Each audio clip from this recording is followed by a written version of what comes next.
What's up, college football fans? Don't forget to check out and order your copy of Stiff Arming Football Myths, our latest football game plan book. So go on our website at footballgameplan.com/books and get your copy. We have these available in paperback as well as in PDF form.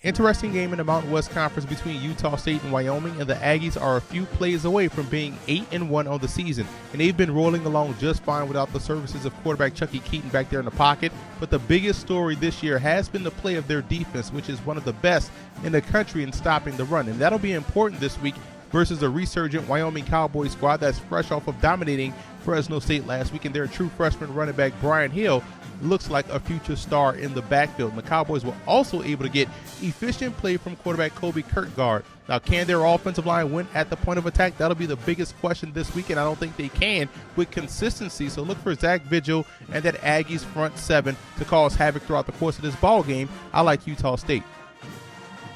Notre Dame takes on Arizona State, and the Irish were able to get a 6-touchdown performance last week from quarterback Everett Golson to knock off Navy, but in the process, they also lost Joe Schmidt, the linebacker, for the season.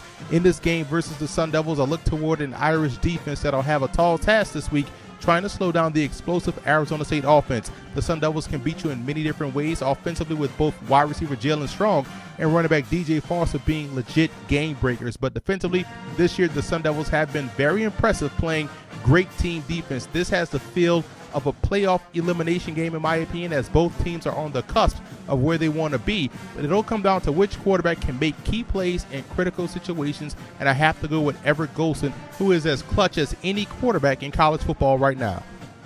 Huge matchup in the Big Ten West between Iowa and Minnesota, and the Hawkeyes have rather quietly played good, well-balanced football this season. The offensive line has done an excellent job on both ends, while defensively they're active and they're causing turnovers, which is always a great thing to do. Now, the Gophers are coming off a bye, which in my opinion is a great thing because their last game was a heartbreaking loss versus Illinois. Now, this game, in my opinion, will come down to the passing game. We know both squads feature two outstanding tailbacks in Mark Weissman from Iowa and David Cobb from Minnesota. But I like the Hawkeyes in this ball game. Quarterback Jake Frudock and that Hawkeyes receiving corps are more equipped to make plays consistently if need be.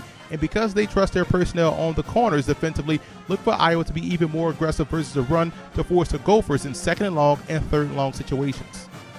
Key battle in the Sun Belt Conference this week as Georgia Southern takes on Texas State, and you can't say enough good things about the job Willie Fritz has done at Georgia Southern this season. Their spread option attack forces you to defend every blade of grass, while defensively the Eagles are very good on third down and versus the run. Now, Texas State is a very solid team across the board as well. Their defense has had back-to-back solid efforts versus UL Monroe as well as versus New Mexico State. And the biggest matchup, I believe, in this ballgame will be between the alley defenders and the Bobcats 3-3-5 defense versus that perimeter option game of Georgia Southern. And I think the Bobcats actually match up very well versus the Eagles, but I still like Georgia Southern to win this ball game. Look for redshirt sophomore quarterback Kevin Ellison to have a big day on the ground for Georgia Southern. Huge battle between two top 10 teams as Ohio State and Michigan State kick off this weekend, and you'll be treated to some excellent play in the trenches in this one. Both the Buckeyes and the Spartans are strong on both sides of the line of scrimmage, and for Ohio State in this ball game, we'll learn a lot about the passing game. Quarterback JT Barrett will have to consistently hit plays downfield versus this very tough Spartans defense. And to be honest, we'll learn a lot about the run defense of Michigan State.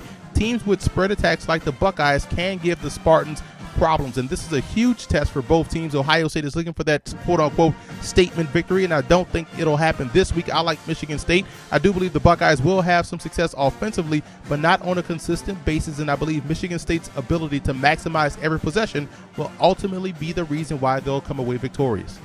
When Alabama and LSU get together, it's always an excellent matchup regardless of the records, and one word best describes this Crimson Tide team, and that's balance. The addition of Lane Kiffin as the offensive coordinator has done wonders for this football team. Now for LSU, the same type of transformation has taken place on the defensive side of the ball. Once they inserted middle linebacker Kendall Beckwith into the lineup, all of a sudden it became tough to run the football against the Tigers. The biggest key in this game, obviously, for both teams is to make each other one-dimensional. For Bama, you want to make this a Blake Sims versus Anthony Jennings game. And for LSU, you want to spread Bama out and still be able to run downhill with Fournette and Terrence McGee. I'll expect a low-scoring game in this matchup, but I do like Alabama to win this ball game. The Tide are firing on all cylinders right now and are a much more consistent ball club than LSU. Another top 10 matchup this week is Kansas State takes on TCU in a Big 12 tilt, and it's hard to explain exactly what K-State does offensively, but whatever it is, they do it very well. Truth be told, this is one of the most well-balanced Wildcat teams I've seen in a very long time, and Kansas State doesn't beat themselves. They force you to play with great discipline, and they also force you to execute at a high level. Now, TCU, on the other hand, is an explosive football team that can really run up and down the field on offense, and defensively, they play just as fast, and they're very stingy inside the 20. I like TCU in this ball game. What is underrated about the Horned Frogs is how well they defend the run, so I would look for safeties Sam Carter, Derek Kendrick, and Chris Hackett to play a huge role in this ball game.